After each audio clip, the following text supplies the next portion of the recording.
also called as a serous otitis media, or you can say a secretory otitis media.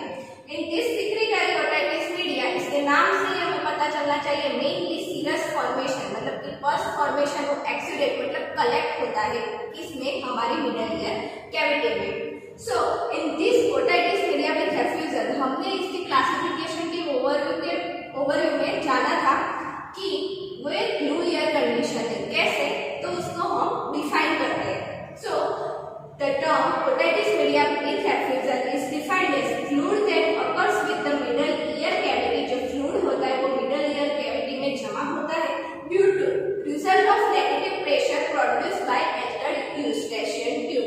Because of the negative pressure produced by altered Eustachian tube, जो हम इसकी overall pathophysiology में जानेंगे। So there are some causes like viral infection and altered immunity and smoking. So let's moving forward to pathophysiology for better understand. As you can see, this is a model of human ear. ये हमारी जो middle ear cavity है ये connect है Eustachian tube से। Cause ले लो आप कोई भी, अगर मैंने आगे के फर्स्ट पार्ट में समझाया था कि जो इन्फ्लामेशन की प्रोसेस है उसमें क्या होता है कि जो WBC सेल्स है वो फाइट करेंगे, अगर वो डेड हो जाएंगे फाइट करते करते तो वो वहां पर जमा होंगे। अगर हमारी इम्यूनिटी लो है, बराबर, वो प्रॉपर फंक्शन नहीं कर पा रही है, तो क्या होगा, उससे इन्फ्लामेशन की प्रोसेस होगी। तो क्या होगा, जो इन्फेक्शन बढ़ेगा तो क्या होगा, पस फॉर्मेशन ज्यादा होगा। अगर पस फॉर्मेशन हो गया तो क्या होगा, ये जो हमारी यूस्टेशियन ट्यूब है जो हमारी मिडल ईयर कैविटी से कनेक्ट है तो क्या होगी, वो ऑब्स्ट्रक्ट होगी। अगर ऑब्स्ट्रक्ट होगी, नैरो होगी, मींस इन्फ्लाम्ड हो जाएगी। सो क्या होगी, वो जो हमारा उसका फंक्शन है, जो हमारे ईयर में जो बैलेंस एयर प्रेशर है वो ठीक से नहीं कर पाएगी। अगर बैलेंस ठीक से नहीं कर पाएगी तो क्या होगा, नेगेटिव प्रेशर प्रोड्यूस होगा। नेगेटिव प्रेशर प्रोड्यूस होगा तो जो आउटर ईयर सरफेस है उसका प्रेशर एकदम से टू हाई हो जाएगा। अगर ज्यादा प्रेशर हाई होगा तो अंदर क्या होगा कि वो जो मिडल ईयर कैविटी है वो वहां पर ऐसे कंजेस्ट होगी। क्या होगा, वहां पर जो फ्लूइड होगा उसको मतलब स्प्रेड होने के लिए वहां पर उसको इतनी स्पेस जितनी चाहिए उतनी नहीं मिलेगी। तो क्या होगा, वहां पर वो जो फ्लूइड होगा वहां पर फॉर्मेशन हो रहा है वो वहां पर स्टक हो जाएगा। सो इससे ओटाइटिस मीडिया विद एफ्यूजन, वो एफ्यूज हो जाएगा। So this is can be seen in otitis media with effusion. अगर ऐसा होता है तो उसके सब कॉम्प्लिकेशन होते हैं। क्या होगा, वहां पर एकदम से पस जमा हो गया तो क्या होगा, जो हमारा कंडक्टिव हियरिंग मतलब सिस्टम है तो वो क्या होगा, इम्पेयर हो जाएगा, वो प्रॉपर फंक्शन नहीं करेगा।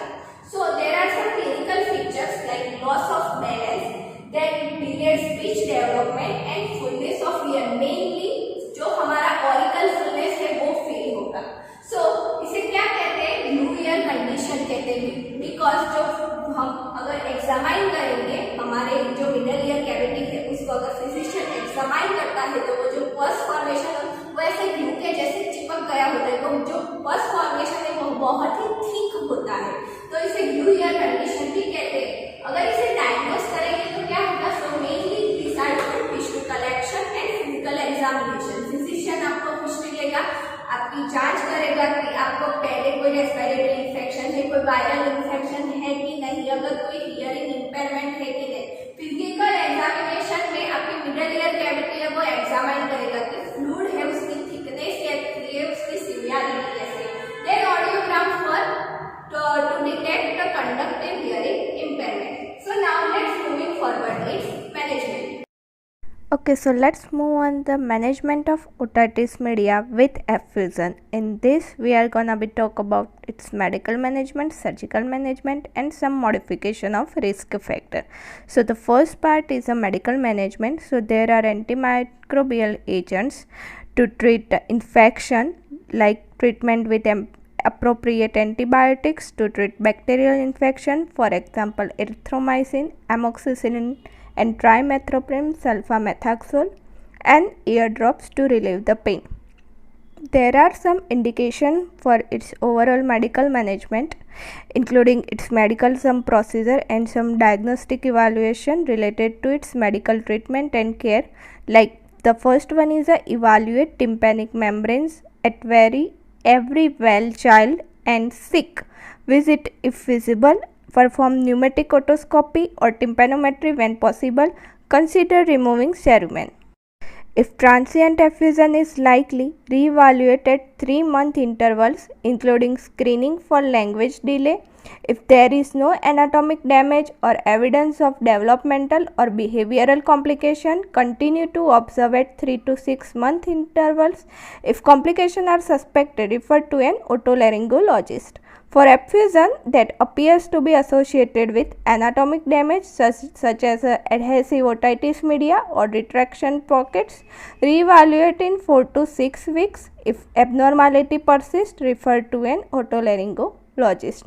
Now moving forward is second part, surgical management. So there is a common surgical procedure most commonly in children, that's tympanostomy. Tympanostomy tube insertion, also called grommet. This surgery is done by ENT healthcare provider or otolaryngologist. During this surgery, the healthcare provider removes the fluid from your child's middle ear and places a tiny tube in the eardrum. This tube creates a very small tunnel between the outer ear canal and the middle ear, as you can see in a picture. This tunnel balances air pressure on both sides of the eardrum and prevents fluid buildup as divides the narrow or inflamed eustachian tube and helps to maintain ear pressure in the middle ear cavity. In most cases, surgery can be done on both ears in less than 30 minutes. In some children, like the adenoids are also removed. Adenoid tissue are surrounded by eustachian tube, and the adenoid glands are the small behind the nose and roof of the mouth. If adenoid problems are also being treated, surgery takes a little bit longer. As you can see, a grommet, it's less than 2 mm tall, smaller than a match head. It also called as a T-tube, ear tube, pressure equalization tube, as it helps to maintain air balance in middle ear cavity, also called as a myringotomy tube.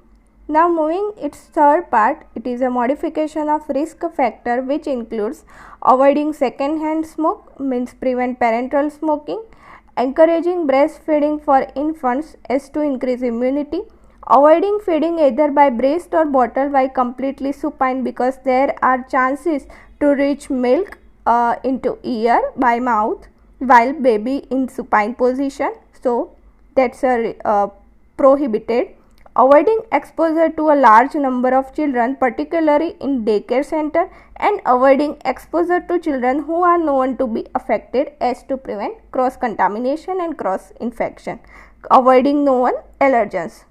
As you can see in a picture, there are some home remedies for baby's middle ear infection like warm compress and cool compress as to relieve ear pain, breastfeeding as to increase immunity, garlic. Some people use garlic as the speciality of its antimicrobial, anti-inflammatory speciality. Some olive oil and chiropractic treatment as it manipulates skeleton alignment, so as it helps to drainage the fluid from the ear. Keep your child up to date with vaccines as to fight the infection and the commonly prevent exposure to second hand smoke. Now, there are some common special points for the overall management of otitis media with effusion. So, the first one is persistent middle ear effusion after resolution of acute otitis media requires only monitoring and reassurance. Children older than 2 years who have otitis media with effusion must be seen at 3 to 6 month intervals until effusion resolves. Children with hearing loss of 40 decibels or more should be referred for surgery. Tympanostomy with ventilation tube insertion is the preferred initial procedure.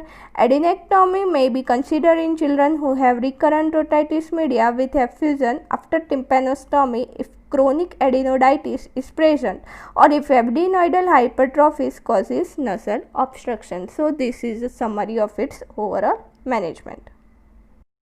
Here is the ending of third part of otitis media. We learn about with Fusion.